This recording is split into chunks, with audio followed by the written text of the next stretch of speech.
እግዚአብሔር ባንተ ያስቀመጠውን አሳይመንት የምሰራው በሂውማን ስትሬንግዝ አይደለም። ሂውማን ስትሬንግዝ will fail you surely። ሂውማን ስትሬንግዝ ይጥላል። ዲቫይን ፌቨር ግን ከተቀመጠ መለኮታዊ ሞገስ በላይ ላይ ከመጣ ይኸው እንደዚህ ይላል እግዚአብሔር። ምድሪቱን የወረሱት በሰይፋቸው አልነበር፣ ድልም የተጎናጸፉት በክንዳቸው አይደለም። አንተ ወዳቸዋልና ቀኝ እጅ ክንድ የፊት ብርሃን ይህን አደረገ።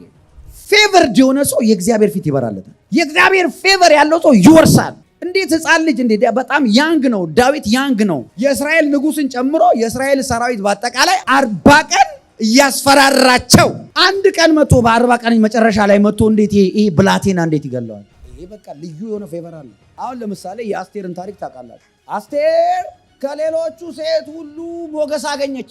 የእግዚአብሔር ሞገስ በላይዋ ላይ ስለተቀመጠ እቺ ሴት እዚህ ግቢ የማትባል ሴት ንጉስ ከሁሉ ሴቶች ሁሉ መረጣት። ሞገስ በሲዝናችሁ ዲሌ እንዳታደርጉ ያደርጋችኋል። በትዳር ሊሆን ይችላል፣ በስራ ሊሆን ይችላል፣ በቢዝነስ ሊሆን ይችላል፣ በአገልግሎት ሊሆን ይችላል። በእግዚአብሔር በእናንተ ሊያደርግ ያለው ነገር እንዳይዘገይ የሚያደርገው ሞገስ ነው። ፌቨር ሌላ ነው፣ ሆሊ ስፒሪት ሌላ ነው። መንፈስ ቅዱስ ሁላችንም አለ።